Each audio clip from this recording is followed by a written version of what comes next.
Assalamualaikum warahmatullahi wabarakatuh. Rasulullah merupakan nabi akhir zaman yang sudah dijanjikan surga oleh Allah. Kendati demikian, Rasulullah tidak ingin meninggalkan kesalahan-kesalahan kepada sesama manusia, terutama umatnya, sebelum kembali padanya. Menjelang wafat, Rasulullah meminta Bilal bin Rabah mengumpulkan kaum muslimin di masjid. Atas perintah Rasulullah, kaum muslimin di Madinah berbondong-bondong ke Masjid Nabawi.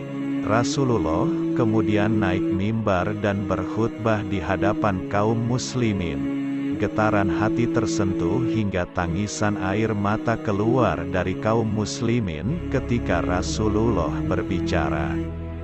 Wahai kaum muslim, demi Allah dan demi hakku atas kalian, barang siapa yang pernah aku zalimi tanpa sepengetahuanku, berdirilah dan balaslah kezalimanku itu.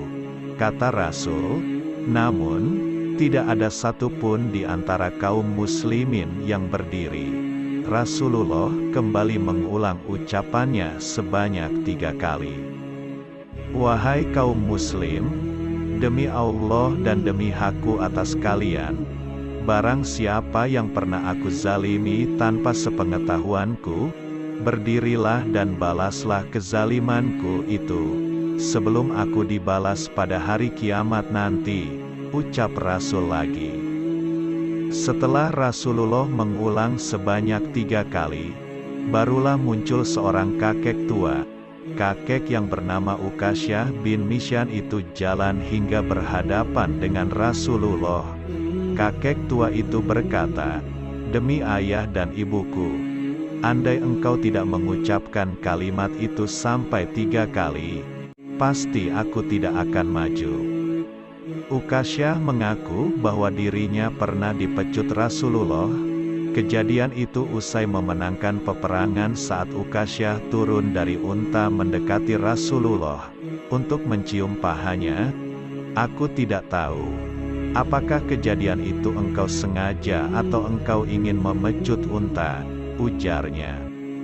Seketika itu, Rasulullah meminta perlindungan kepada Allah atas perbuatannya kepada Ukasyah. Lalu meminta Bilal ke rumah Fatimah untuk mengambilkan pecut yang tergantung. Bilal menjalankan perintah Rasulullah. Ia berangkat menemui Fatimah.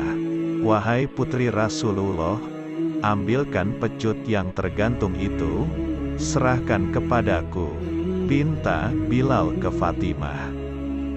Fatimah sedikit bingung atas permintaan Bilal. Lantas, putri Rasulullah itu bertanya, "Wahai Bilal, apa yang akan dilakukan ayahku dengan pecut ini?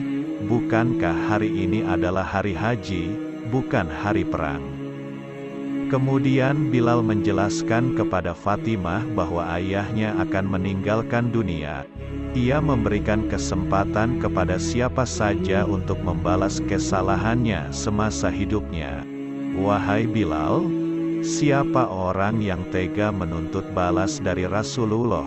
Katakanlah kepada Hasan dan Husain agar keduanya saja yang menerima pembalasan itu sebagai pengganti Rasulullah," kata Fatimah. Putri Rasulullah tidak ingin ayahnya dikisas. Ia meminta kepada Bilal agar Hasan dan Husain yang menjadi ganti kisas kepada Rasulullah. Fatimah lalu menyerahkan pecut kepada Bilal. Kemudian Bilal kembali ke masjid dan menyerahkan pecut itu kepada Ukasyah. Sahabat Abu Bakar, Umar, Ali, hingga cucu Rasulullah, Hasan dan Husain bergantian berdiri dan meminta Ukasyah agar tidak memecut Rasulullah. Badan mereka siap untuk menjadi pengganti kisas Rasulullah. Namun, Rasulullah meminta mereka untuk duduk. Kemudian berkata kepada Ukasyah, "Wahai Ukasyah, silakan pecut aku, wahai Rasulullah. Ketika engkau memecut perutku, perutku dalam keadaan terbuka," ucap Ukasyah. Seketika itu Rasulullah membuka pakaiannya hingga perutnya terbuka. Para kaum muslimin yang melihat pun sangat histeris. Ada yang menangis hingga meminta Ukasyah untuk membatalkan niat memecut Rasulullah.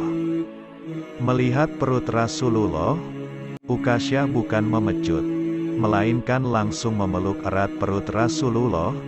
Demi ayah dan ibuku, tiada seorang pun yang tega melakukan pembalasan kepadamu, wahai Rasulullah, kata Ukasyah. Lantas katakanlah, kau ingin membalas atau memaafkan aku? Tanya Rasulullah. Sungguh aku telah memaafkanmu karena aku berharap mendapatkan ampunan dari Allah pada hari kiamat. Jawab Ukasyah, dan aku melakukan ini karena aku ingin memelukmu, wahai Rasulullah. Aku ingin bersentuhan dengan kulit wahai Rasulullah. Lalu Rasulullah berkata, wahai kaum muslimin, siapa yang ingin bergabung dengan surga? Kaum muslimin yang ada di Masjid Nabawi itu langsung mengerumuni Ukasyah dan mencium keningnya.